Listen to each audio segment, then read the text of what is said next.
Guten Morgen und herzlich willkommen zum heutigen Video, meinem ersten Video nach meinem Unfall mit Neo in Frankreich. Ich nehme an, ihr habt das Video gesehen. Etwas traurige Geschichte, aber das Leben geht weiter. Ich kann noch nicht so viel fahren, also meine Touren sind jetzt erstmal ein bisschen aufgeschoben. Aber ich kann euch was zeigen und ob das jetzt hier eine komplett neue Vespa ist oder eine alte in neuem Kleid, das erfahrt ihr nach dem Intro.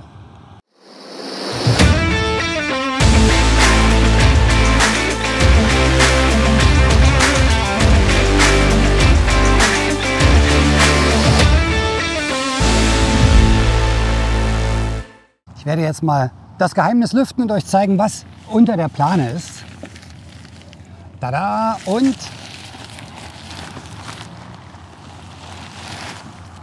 da ist sie. Die neue alte Vespa GTS 300 Ace. Ja, das ist nun Ace in seiner neuen Version. Man könnte sagen, das ist die British Classic 2, denn sehr viele Stilelemente habe ich von der British Classic übernommen. Aber doch wieder ein bisschen anders, damit es wieder nicht das gleiche Fahrzeug wird. Natürlich auch eine ganz andere Farbe diesmal. Und das ist eine Farbe, die ich bei einem meiner ganz alten Roller, bei einer Vespa Sprint mal hatte. Zumindest eine ähnliche Farbe. Auch wieder eine Farbe von einem englischen Sportwagen. Und auch wieder viele, doch mehr sportive Anbauteile, wie bei der British Classic. Und was ich jetzt hier angebaut habe, das zeige ich euch jetzt mal im Detail. So, ich fange einfach mal vorne an mit den Details, was ich angebaut habe. Vorne wieder der Gepäckträger von Moto Nostra, den hatte ich bei der British Classic auch. Ein paar kleine Unterschiede kommen jetzt. Hier vorne sind jetzt schwarze Lüftungsschlitzabdeckungen dran. Auch die Finne hier am Fender vorne ist jetzt schwarz. Also ich habe jetzt diesmal versucht, nicht zu viel Chrom zu machen, sondern bin so ein bisschen in so einen Mix zwischen Chrom und Schwarz gegangen. Dann schauen wir uns mal das Vorderrad an. Hier die Abdeckung ist in Fahrzeugfarbe mitlackiert. Auch hinten ist wieder der Slugguard dran, den ich ganz schön finde. Der schützt ein bisschen den Unterboden. Die BGM-Stoßdämpfer Competition, die kennt ihr schon. Die verbaue ich ja bei meinen GTS-Rollern immer.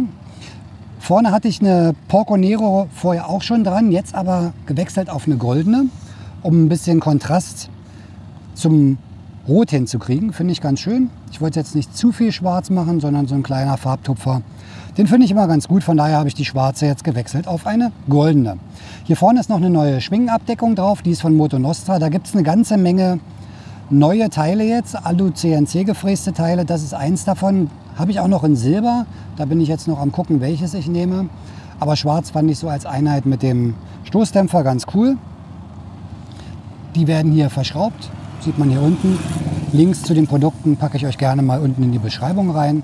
Das ist wie gesagt ein neues Teil von Moto Nostra, sehr schön verarbeitet und Alu-CNC gefräst. Hinten eine Wave-Scheibe, die ist auch neu. Vorher hatte ich ja die Standardscheibe dran. Dann hier oben auch wieder getönte Moto Nostra Blinker mit dem Lauflicht. Auch das kann ich euch natürlich noch mal zeigen, wer es noch nicht gesehen hat. So sieht das Ganze dann aus. Wir haben hier an der Seite die Tagfahrlichter und daneben dann die Blinker als Lauflicht. Finde ich sehr schön, passen gut. Deshalb habe ich die jetzt diesmal auch wieder ran gemacht. Dann zeige ich euch mal jetzt den Lenker. Auch hier habe ich wieder einige Elemente von der British Classic übernommen. Einmal diesen Lampenschirm hier, dann auch die Spiegel wieder, die Shorties. Die hatte ich bei der British Classic auch. Auch die Griffe habe ich wieder getauscht. Das sind die BGM verchromten Alu-CNC gefrästen. Die finde ich sehr gut, die sehen schick aus, greifen sich gut. Hier hat sich jetzt nichts geändert, sind immer noch meine Heizgriffe dran. Was neu ist die Tacho-Einheit hier. Die habe ich jetzt optisch ein bisschen umgestaltet. Und zwar mit einem schwarzen Außenrahmen, der so ein bisschen übergeht in die dunkle Farbe, also nicht so einen starken Kontrast hat. Dafür aber jetzt ein Inlay des Tachos, auch aus Alu-CNC gefräst, in Silber, um wieder einen Kontrast zu erzeugen. Diesmal bloß innen und nicht außen durch den Chromrand, weil normalerweise ist es innen drin ja hier schwarzes Kunststoff. Diesmal jetzt Alu-CNC gefräst. Ich zeige es mal ein bisschen näher. Finde ich, sieht wirklich cool aus. Auch sehr wertig, weil es halt Aluminium ist und kein Plastik. Also da mal ein ganz anderer Look diesmal. Gibt es auch in Schwarz, also wer es lieber in Schwarz möchte, dieses Moto Nostra Inlay für den Tacho gibt es auch in Schwarz. Ich habe mich für Silber entschieden, um wieder so ein bisschen zu den Chromteilen was Passendes zu haben. Und ja, ich finde es ganz cool. Es macht eine ganz andere Optik und wirkt ein bisschen hochwertiger. Jetzt komme ich mal zum Handschuhfach. Auch hier wieder eine kleine Änderung. Die Wartungsklappendeckel, die habe ich mitlackieren lassen in Fahrzeugfarbe. Finde ich immer ganz schön. Hier sind meine ganzen Anschlüsse wieder natürlich. Die habe ich übernommen. Meine USB-Buchse, Sitzheizung und die Nebelscheinwerfer. Die sind ja so angeschlossen, dass ich sie jederzeit wieder montieren kann. Neu ist das hier. Und zwar ein neuer Gepäckhaken. Das ist einer von Moto Nostra. Den finde ich ganz schick. Habe ich in Silber genommen. Gibt es auch in Schwarz. Der ist ein bisschen flacher. Ihr kennt ja bestimmt den von BGM. Der ja doch ein bisschen raussteht. Der ist jetzt ein bisschen formschöner, finde ich. Auch gut verarbeitet, alles aus Aluminium. Diesmal also ein Moto Nostra Gepäckhaken und keiner von BGM. Natürlich auch wieder eingebaut die Lüftungsgitter im Handschuhfach hier. Hier von Rizoma mit einer kleinen Besonderheit, denn in der Mitte, normalerweise sind die ganz schwarz, in der Mitte die Gitter, die habe ich ausgebaut und habe die silber lackiert, damit die zum Silber hinten passen. Das zeige ich euch nachher noch. Dann hier unten schwarze Fußrasten. Nach wie vor, da hat sich auch nichts geändert. Die Ölwanne mit Sichtfenster, denn der lackierte Variodeckel und jetzt hier hinten, auch Unterschied zu vorher, da habe ich jetzt auch eine Spieglerbremse drin, also die Porco Nero. Da war vorher bei mir noch die Serie drin. Damit es jetzt passt, vorne und hinten, habe ich auch hier eine goldene Porco Nero eingebaut, mit auch hinten einer Wave-Scheibe. Dann ein kleiner Gepäckträger, um so ein bisschen diesen sportlichen Charakter mit der Sportsitzbank zu betonen. Die ist jetzt auch wieder ein bisschen eine Besonderheit. Die Sitzbank ist die Gel-Sitzbank von Piaggio, die Originale, allerdings natürlich wieder anders gepolstert, anders bezogen, habe ich wieder beim Sitzbankdoktor machen lassen. Auch hier wieder so ein bisschen mit diesen Steppnähten, diesen klassischen Look betont. Und hinten der Lorbeerkranz, der Fred Perry Lorbeerkranz drauf. Denn das Ace-Thema soll sich ja wieder so ein bisschen wiederfinden, auch wenn es jetzt vielleicht eine British Classic 2 geworden ist.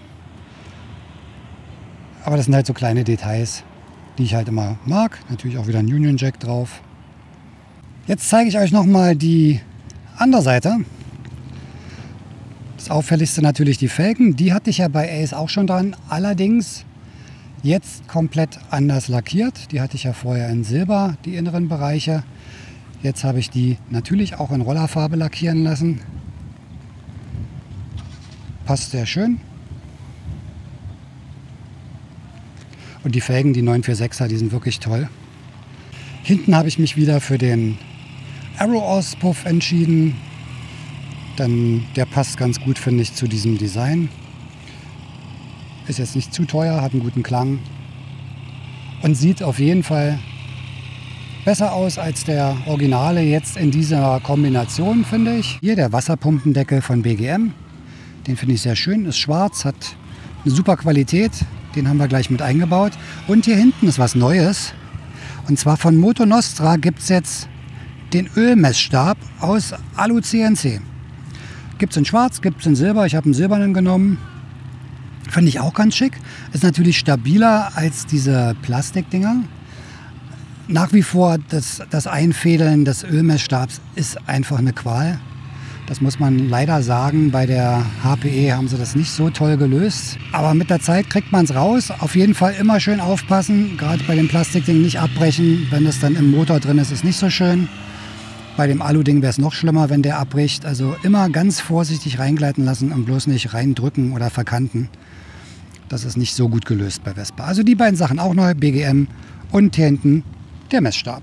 So sieht er jetzt von dieser Seite aus. Also die Farbe finde ich grandios und man merkt es jetzt schon, wenn so ein bisschen Sonne und Schatten wechselt. Das war bei der grünen British Classic auch so. Die hatte ganz verschiedene Farbnuancen. Wenn es ein bisschen schattig war, dann ist die wirklich fast schwarz gewesen. Und ähnlich ist es hier. Die Farbe wird im Schatten ganz tief, fast braun-schwarz kann man manchmal sagen. In der Sonne dann wiederum eher rötlich. Also ganz spannende Farbe, die so ein bisschen ihre Wirkung wechselt. Ja, und von der Optik finde ich sehr gelungen. Man könnte jetzt noch eine kleine Scheibe ranmachen. Auch die würde ich dann wieder folieren. Man könnte eine gelbe nehmen, würde ganz gut passen. Vielleicht auch in Fahrzeugfarbe oder schwarz. Da schaue ich mal. Ich mag die ja zum Fahren nicht so sehr, weil die mir bei meiner Größe den Wind zu sehr auf den Helm leitet. Aber sie sieht halt schon ganz schick aus. Und ich schaue mal, ich mache mir vielleicht mal meine fertig und baue die mal ran mit einer speziellen Folierung. Ja, liebe Vespa-Freunde, das war's für heute mit der Vorstellung meines Umbaus von Ace. Ist jetzt doch wieder ein bisschen mehr geworden, aber ihr kennt das ja. Also jetzt diesmal wieder Richtung Projekt British Classic 2.